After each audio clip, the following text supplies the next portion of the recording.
बादशाह और बाज की कहानी आगे बढ़ने का राज। किसी मुल्क के एक बादशाह को दो निहायत खूबसूरत बाज तोहफे में दिए गए।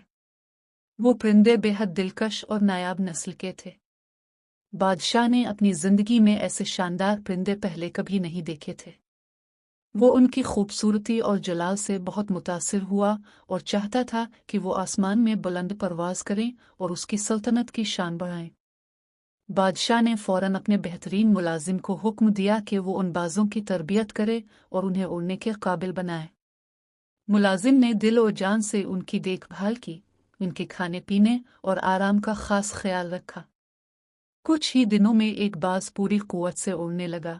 वो आसमान में बुलंद होता और खूबसूरत नज़ारे पेश करता। लेकिन दूसरा बाज जिस दिन से महल में आया था, वो अपनी शाख से बिल्कुल न हिला और न ही उड़ने की कोशिश की। बादशाह को जब यह खबर मिली तो वो बहुत हैरान हुआ। उसने सल्तनत के बेहतरीन परिंदों के माहिरीन, मुआलिजों और जादूगरों को बुलाया ताकि वो इस बाज का इलाज करें और उसे उड़ने के काबिल बनाएं। सब ने अपनी अपनी कोशिश की, मुख्तलिफ तरीक़े आजमाए, लेकिन बाज की हालत में कोई तब्दीली ना आई। वो इसी शाख पर जमा रहा जैसे इसे उड़ने से डर लगता हो। ये मामला तूल पकड़ गया। दिन, हफ्ते और फिर महीने गुजर गए, मगर बाज वैसा ही रहा। बादशाह बहुत परेशान था। वो नहीं चाहता था कि ऐसा शानदार बाज अपनी जिंदगी सिर्फ एक शाख पर बैठकर गुजार दे। आखिरकार बादशाह ने फैसला किया कि किसी ऐसे शख्स को बुलाया जाए जो फितरत से करीब हो, जो जंगलों में रहने वाला हो, जो परिंदों की फितरत को गहराई से समझता हो।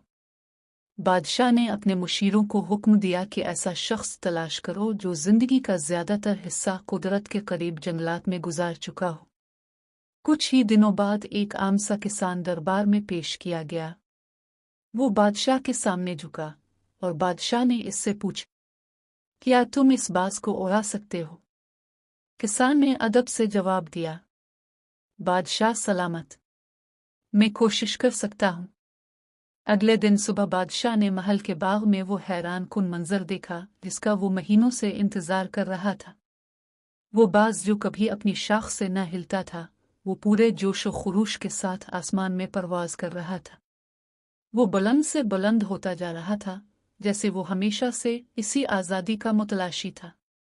बादशाह बेहद खुश हुआ और किसान को दरबार में बुलाया। इससे पूछा, ये मोजज़ा कैसे हुआ? तुमने वो काम कैसे कर दिखाया जो मेरे तमाम माहिरीन न कर सके?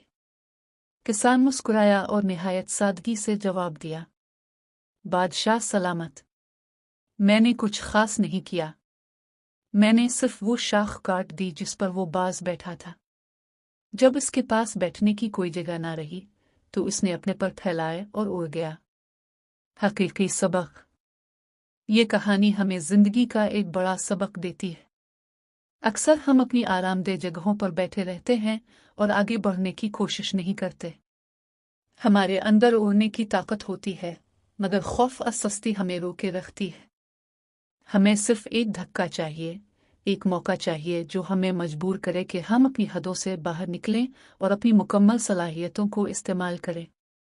कामयाबी उन्हीं को मिलती है जो आजमाइशों का सामना करते हैं और ख़ुद को महदूद करने के बजाय ज़िंदगी में नए तजुर्बात करते हैं।